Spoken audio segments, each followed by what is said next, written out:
el teorema de la diferenciación implícita. Primero, vamos a suponer que tenemos una función en dos variables, w, que depende de x y y, que es diferenciable, ¿no? A esta función lo vamos a igualar a cero, ¿no? ¿Y de dónde proviene esta función? Proviene de una función explícita de esta forma. Miren, aquí y está despejado, pero vamos a definir una función implícitamente mediante f cuando esta cantidad está igualado a cero, ¿no? O sea, es esta función en dos variables que está igualado a cero. Entonces, la derivada de y respecto de x se define como esta cantidad, menos la derivada de f respecto de x sobre la derivada de f respecto de y. Esta cantidad tiene que ser distinto de cero. En un ejemplo vamos a ver cómo utilizamos la diferenciación implícita. Por ejemplo, tenemos esta ecuación. Noten que tenemos esta ecuación y esta ecuación depende de dos variables. Depende de x y depende de y. Esta ecuación lo voy a igualar a cero. Lo vamos a igualar a cero. Y veamos qué va a pasar. Esto está sumando, lo voy a pasar a restar. Menos x cuadrado y cuadrado. Este está sumando, lo vamos a pasar igual a restar. Menos 10. Esto igual a 0. Como función f, vamos a considerar todo esto. Desde aquí hasta aquí va a ser la función f que depende de las dos variables. Ahora, noten que no podemos derivar y respecto de x, o no podemos encontrar lo siguiente, ¿no? Directamente. No podemos hallar directamente diferencial de y respecto de x, porque no tenemos la función explícita y que depende de la función x. Entonces lo tenemos que derivar implícitamente. Lo vamos a derivar implícitamente porque fíjense, y no está despejado. Pero para derivarlo implícitamente, vamos a usar esta propiedad que dice lo siguiente. La derivada de y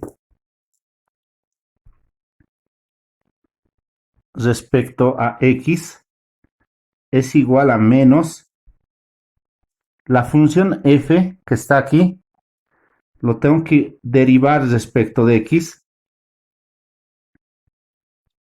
y luego la función f lo tenemos que derivar respecto de y. Si hacemos eso, vamos a tener lo siguiente.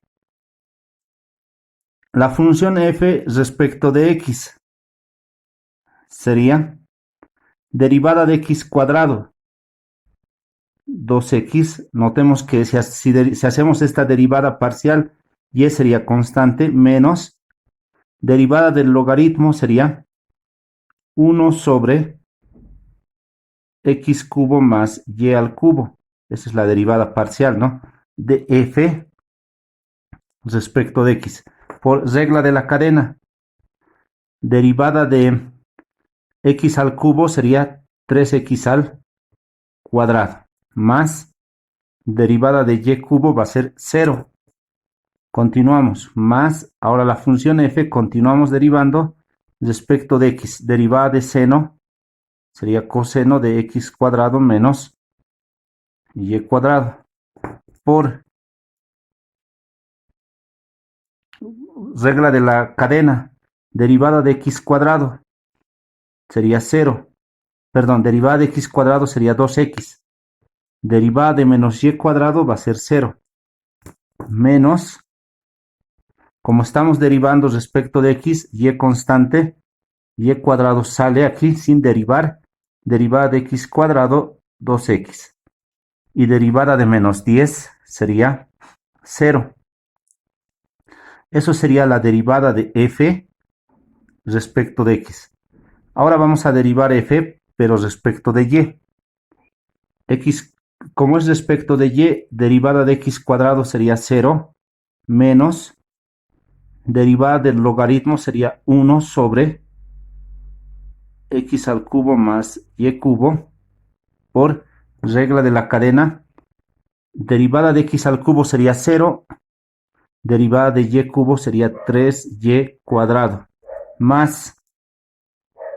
Ahora aquí vamos a derivar f respecto de y.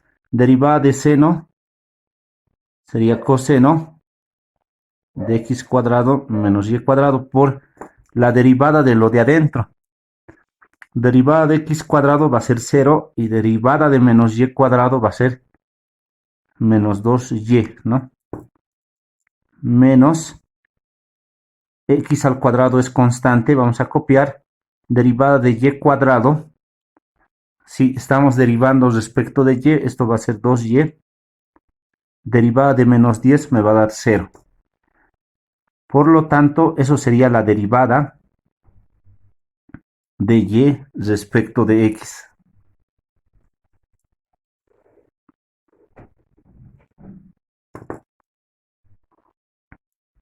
Esta es la versión del teorema de la derivación implícita, pero para 3 variables, ¿no? Aquí notemos que w sería la función que depende de x, y, z. Esta función es lo que tenemos que igualarlo a z. Esto proviene de una función z que depende de 2 variables, ¿no? La función z tenemos que imaginar que está en función de x y y. Aunque esta cantidad explícita no lo vamos a ver en el ejercicio, incluso va a ser difícil determinarlo, pero lo que vamos a poder encontrar van a ser sus derivadas parciales, vamos a encontrar. ¿Por qué parciales? Porque z, fíjense que ya depende de 2 variables. Estamos suponiendo que el z depende de 2 variables y es de esa forma. Como ejemplo, aquí fíjense, tenemos z a la quinta, x al cubo más z al cuadrado, y a la cuarta más y cubo más x a la cuarta. Esta cantidad que está sumando lo voy a pasar al otro lado a restar. Y de esa manera, aquí voy a tener la función f. Lo voy a llamar la función f, pero que en este caso está en 3 variables, fíjense. Depende de x, depende de y depende de z. Y este es igual a 0. Este teorema de la función implícita se puede generalizar para más variables. Aquí solamente tenemos 3, pero se puede ser para 4, para 5, pero también para saber qué derivadas parciales voy a hallar, tenemos que definirnos la función z también, ¿no? Y sabemos además que z depende de 2 variables. Si es así, entonces podemos encontrar z respecto de x y la derivada de z respecto de y. Entonces, así vamos a hallar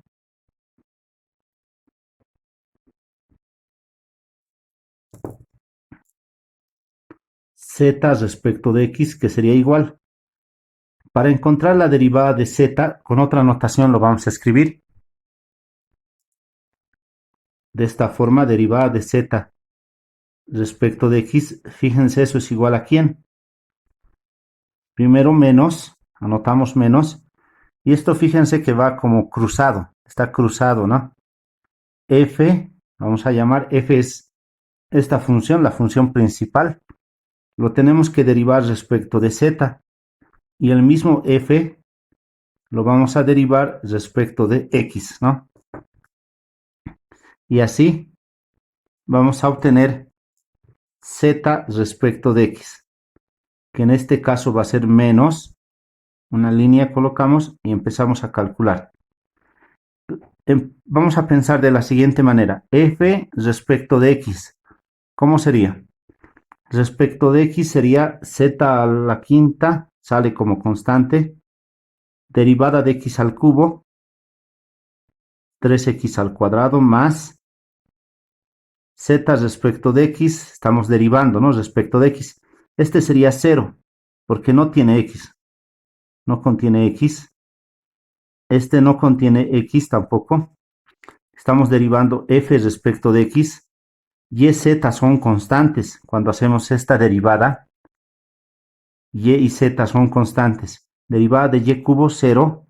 Derivada de x a la cuarta sería 4x al cubo, ¿no?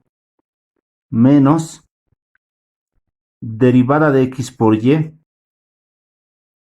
va a ser y sale como constante por derivada de x 1. Ahí está. Eso sería f respecto de x. Ahora vamos a encontrar f respecto de z. Si hacemos esto, eso significa que x y y son constantes. Aquí eso significa que y z, lo que hemos encontrado antes, ¿no? Son constantes. En este caso, x y y son constantes y derivamos f respecto de z. Eso lo vamos a colocar en el denominador. Respecto de z sería x al cubo constante por derivada de z a la quinta, sería 5 baja z a la cuarta, más x y constantes, entonces y a la cuarta sale como constante por derivada de z cuadrado va a ser 2z, más derivada de y cubo va a ser 0, derivada de x a la cuarta 0, y derivada de esto 0 también, ¿no? Por lo tanto, z respecto de x es igual a menos, lo vamos a ordenar, 3x al cuadrado z a la quinta más 4x al cubo menos y. Esta otra cantidad también, el 5 adelante, 5x al cubo z a la cuarta más 2y a la cuarta por z. Ese sería z respecto de x. Ahora lo que vamos a derivar va a ser z respecto de y, ¿no? Vamos a encontrar ahora la función z respecto de y. Que esto en notación sería lo siguiente, ¿no? Derivada de z respecto de y. Ahora, como vamos a usar el teorema de la función implícita, esto es igual a menos la función f que está aquí, lo vamos a derivar respecto de y la función f que está aquí, lo vamos a derivar respecto de z. Y entonces vamos a tener que z de y va a ser igual a menos, en la parte superior vamos a colocar f respecto de y. Si hacemos esto respecto de y, x y z son constantes. Entonces este sería 0. Z cuadrado sale. Derivada de y a la cuarta sería 4y cubo. Respecto de y cubo sería 3y cuadrado. Respecto de y, este se hace 0. Aquí menos x sale. Y lo multiplicamos por la derivada de y, que es 1. Así. En la parte inferior vamos a encontrar f respecto de z. Pero ese trabajo ya lo hicimos aquí, ¿no? La derivada de f respecto de z es esto. Lo podemos copiar incluso ordenado. Aquí sería 5x al cubo, z a la cuarta más 2y a la cuarta por z. Ahora, entonces, z de y va a ser igual a menos, y esto un poco simplificado, vamos a tener por aquí 4 z cuadrado y cubo más 3y cuadrado menos x. todo esto sobre, copiamos esa parte. Esto sería la derivada de y, la derivada de z, perdón, respecto de y. Como les he dicho aquí, lo importante es esta suposición, que z tiene que depender de x y y, ¿no?